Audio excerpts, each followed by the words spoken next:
नमस्कार दोस्तों, आपको देखिए यहाँ पे हरित क्रांति का संबंध होता है खाद्यान्न उत्पादन से। ठीक है, आगे आते हैं श्वेत क्रांति। जो श्वेत क्रांति का ये दुग्ध उत्पादन के लिए, ठीक है। और जो हमारी बोली जाती है स्वर्ण क्रांति होती है बागवानी लगवाने के लिए, ठीक है। अगली आती है पीली क्रांति, जिसमें तिलहन आते हैं। तिलहन में क्या हो गया आपका, जितनी भी तिलहन की फसलें जो तेल देती है, मूंगफली हो गया, सोयाबीन हो गया, मक्का से भी तेल निकलता है, सरसों हो गया, इत्यादि चीजें। तो दोस्तों हम आते हैं अपने क्लास की तरफ। पहला क्वेश्चन यहाँ पे है। पहले क्वेश्चन कह रहा है कि नमक को बर्फ के साथ मिलाने से इसके हिमांक पर क्या प्रभाव पड़ता है। कह रहा है अगर नमक को जब आप बर्फ में मिलाओगे तो हिमांक पर क्या प्रभाव पड़ेगा। ठीक है, घटेगा, वृद्धि होगी, अप्रभावित रहेगा, पहले घटता है और फिर वृद्धि होती है। ठीक है, चलो इसके बारे में बात कर रहे हैं। क्योंकि जो हमारा नमक होता है दोस्तों, ये होता है सोडियम क्लोराइड। तो क्लोराइड जो होता है,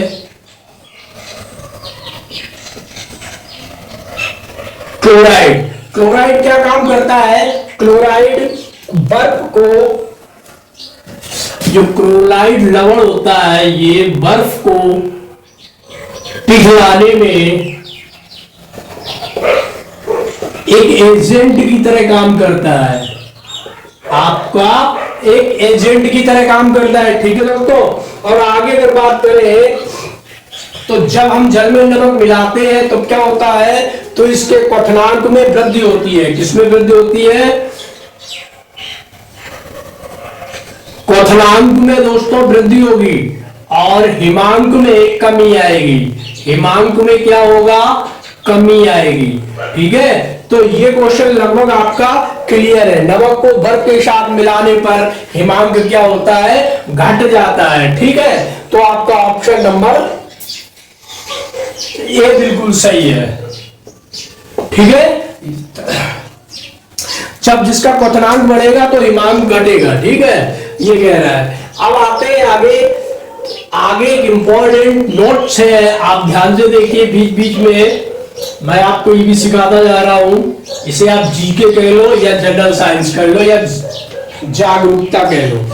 मोहिनीअट्टम, आपका जो मोहिनीअट्टम नृत्य है,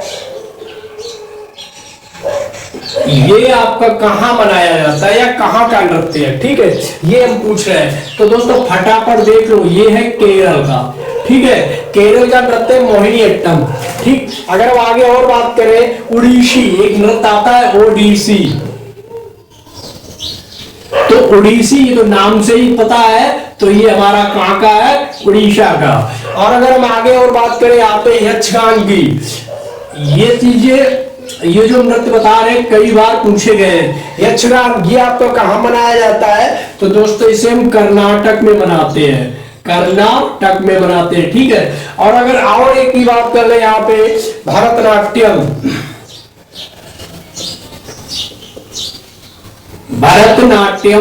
ये हमारा तमिलनाडु में मनाया जाता है। ठीक है दोस्तों, तमिलनाडु में मनाया जाता है। तो यहाँ पे आप इसकी स्क्रीनशॉट भी ले सकते हैं। चलिए दूसरा क्वेश्चन हमारा कह रहा है कि आवर्त सारणी के लंबे आकार, आवर्त सारणी के लंबे आकार में फ्लोरीन किस ग्रुप और पीरियड में है।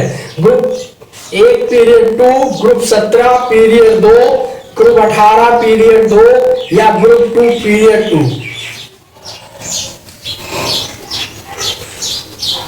तो दोस्तों हम यहाँ पे बात कर रहे हैं फ्लोरीन की।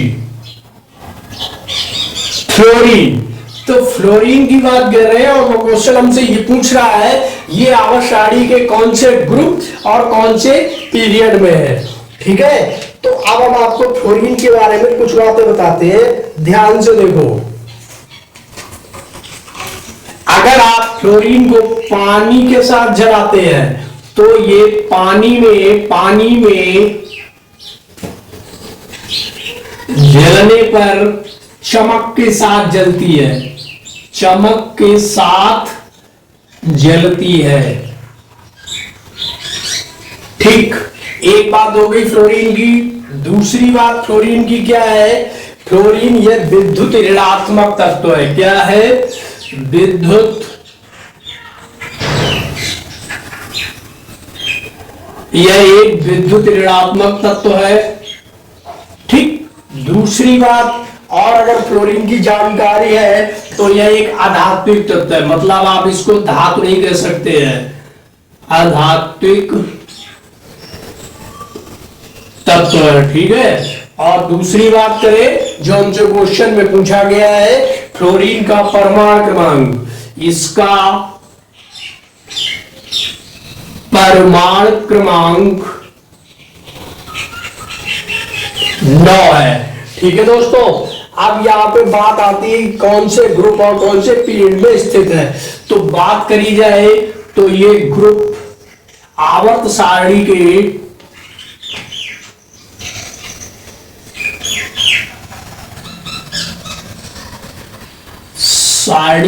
ग्रुप, आवर्त सारणी के ग्रुप 17, ग्रुप 17 और पीरियड 2 में स्थित है। ठीक है दोस्तों। यहां पे आपको फ्लोरीन की बात समझ में आई, तो आपको यह आंसर कौन सा हो गया? आंसर नंबर आपका हो गया 2। ठीक है। अब आते हैं तीसरे क्वेश्चन की तरफ।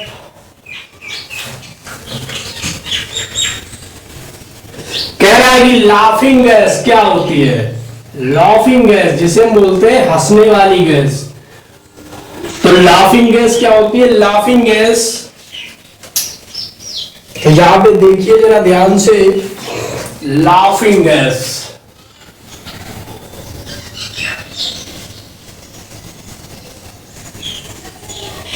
ये दोस्तों लाफिंग गैस। ठीक। ये क्या होती है? नाइट्रस ऑक्साइड बोलते हैं इसे, नाइट्रस ऑक्साइड होती है। ठीक है।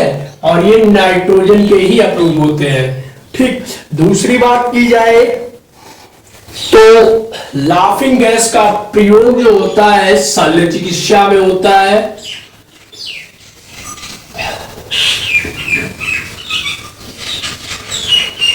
शल्य चिकित्सा में लाफिंग गैस का प्रयोग किया जाता है। और इसका जो सूत्र होता है नाइट्रस ऑक्साइड का N2 होता है। ठीक है। तो आपसे यह पूछा गया था कि लाफिंग गैस निम्नलिखित में से किसका एक यौगिक है? तो ये नाइट्रोजन का यौगिक है। किसका यौगिक है? नाइट्रोजन का, नाइट्रोजन का यौगिक है। और यही हमारा ऑप्शन है। तो ऑप्शन कौन सा है? नाइट्रोजन का यौगिक सी पार्ट है। दोस्तों यहाँ पे ये क्वेश्चन था। अगला क्वेश्चन एक दिमाग में आ रहा है, बहुत अच्छा क्वेश्चन है और जीके जीएस सब में बहुत बार पूछा गया है। ठीक है। क्वेश्चन है कि उत्तर प्रदेश के बारे में बात कर रहे हैं यहाँ पे। किसके बारे में? उत्तर प्रदेश। और क्वेश्चन है कि इसकी सीमा भारत के किन किन राज्यों से लगती है? तो ये 9 राज्य, यहां पे आपके 9 राज्यों से लगती है। 9 राज्यों से, यानी कि 8 राज्य हो गए और प्लस 1 केंद्र शासित प्रदेश।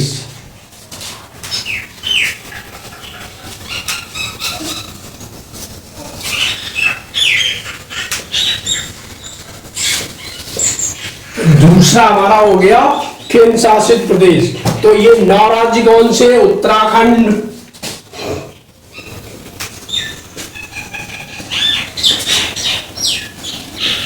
हिमाचल प्रदेश,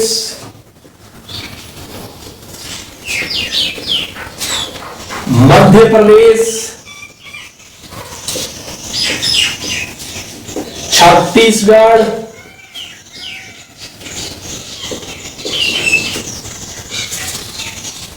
ये हो गया आपके उत्तराखंड, हिमाचल प्रदेश, मध्य प्रदेश, छत्तीसगढ़। अगला हो गया झारखंड, साथ में आपका बिहार। ठीक है। कौन? उत्तराखंड, हिमाचल प्रदेश, मध्य प्रदेश, छत्तीसगढ़। एक और बचा है आपका 8वां, राजस्थान। ठीक। और एक केंद्र शासित प्रदेश, वो हो गया हमारा दिल्ली। तो यूपी की जो सीमा है इन राज्यों से लगती है, आप देख लीजिए, अच्छा क्वेश्चन है। और विज्ञान में हम आगे बढ़ते, हमारा चौथा क्वेश्चन है, बहुत सिंपल है। सिरके में कौन सा अम्ल पाया जाता है?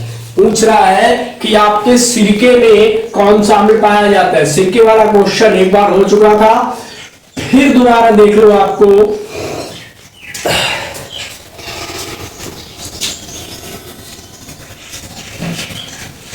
तो सिरके में एसिटिक अम्ल पाया जाता है, जिसका सूत्र होता है CH3COOH। ठीक, सिरके में क्या पाया जाता है? एसिटिक अम्ल पाया जाता है, इसका रासायनिक सूत्र होता है CH3COOH। अब आपके सामने कुछ इंपॉर्टेंट फैक्ट है, उनको मैं बता दे रहा हूं फटाफट। तो इंपॉर्टेंट फैक्ट में कह रहा है मम्रिकोलॉजी,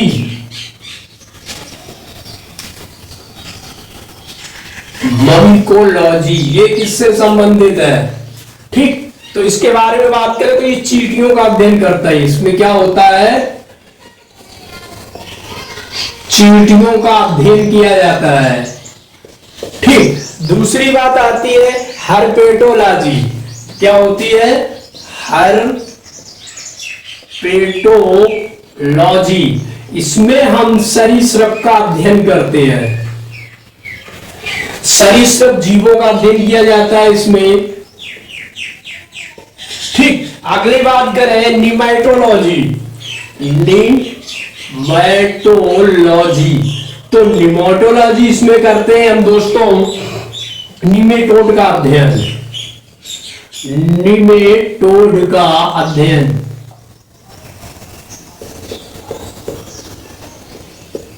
और अगली बात करें नीडोलॉजी। क्या है हमारी? नीडोलॉजी। तो नीडोलॉजी में इसमें पक्षियों के घोंसलों का अध्ययन किया जाता है, पक्षियों के घोंसलों का अध्ययन करते हैं। ठीक है, तो ये हमने आपको 3 चीजें बताई है। 4 चीजें, मम्रिकोलॉजी चिड़ियों का अध्ययन करते हैं, हर्पेटोलॉजी सरीसृप जीवों का अध्ययन करते हैं, और निमेटोलॉजी निमेटोड का अध्ययन किया जाता है, और न्यूडोलॉजी में हम पक्षियों का अध्ययन करते हैं। ठीक है, तो आगे चलते हैं दोस्तों। अगला क्वेश्चन हमारा वो कह रहा है मनुष्य में लाल रुधिर कणिकाएं जो होती है, मनुष्य में क्या होता है? सबको पता है कि लाल रुधिर कणिकाएं और श्वेत रुधिर कणिकाएं होती हैं। तो क्वेश्चन हमसे ये पूछ रहा है कि जीवन काल कितना होता है। ठीक है, तो इनके जीवन काल के बारे में बात करें तो इन कणिकाओं की खोज जो बताया था वो लैंडस्टीनर ने बताया था, और लैंडस्टीनर ने इन ब्लड को 4 भागों में विभक्त किया है। ठीक, कितने भागों में? 4 भागों में। ठीक है, जिन्हें रुधिर वर्ग कहते हैं। रुधिर वर्ग को लैंडस्टीनर ने 4 भागों में विभाजित किया है। और अब हम आते हैं जो हमसे क्वेश्चन पूछा है, तो बात करते हैं लाल रुधिर कणिकाओं की।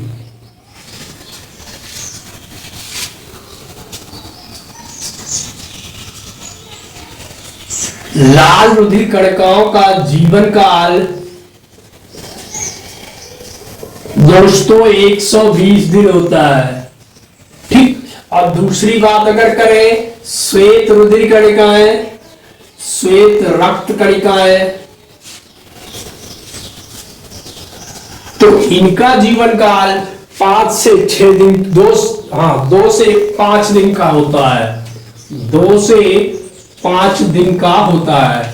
ठीक है, तो यहाँ पे ये क्वेश्चन हमारा कंप्लीट हुआ। तो ये आपको पता चला लैंडस्टीनर ने क्या किया था, इनको 4 भागों में बांटा था। लाल रुधिर कणिकाओं, इनका जीवन काल 120 दिन का होता है, और श्वेत रुधिर कणिकाओं, इनका जीवन काल 2 से 5 दिन का होता है। ठीक है, इसके बाद में अगर आपसे कोई पूछ दे कि सिट्रिक अम्ल किस किस कौन कौन से फलों में होता है सिट्रिक अम्ल, तो हम बात करेंगे। ठीक, और दूसरा पूछते हैं लैक्टिक अम्ल।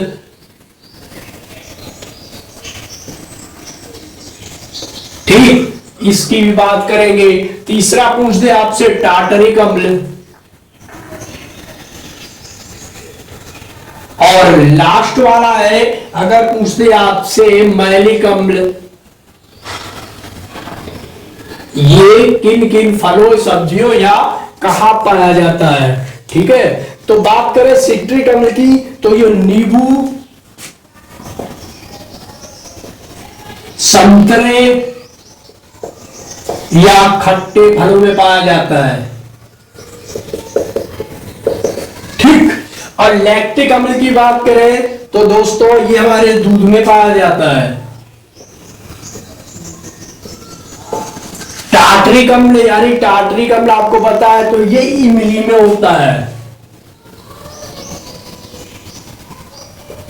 और मैलिक अम्ल की बात करें तो ये दोस्तों सेब में पाया जाता है। ठीक है, तो ये चीज आपको यहां पे हमने बताई है। आज की क्लास आपकी लगातार क्वेश्चन वाली नहीं थी, बीच बीच में फैक्ट दिए, लेकिन ये फैक्ट भी विज्ञान से ही रिलेटेड है और इसमें क्वेश्चन भी आपसे पूछे जाते हैं। तो ये क्लास आपको कैसी लगी आप जरूर बताइए। धन्यवाद।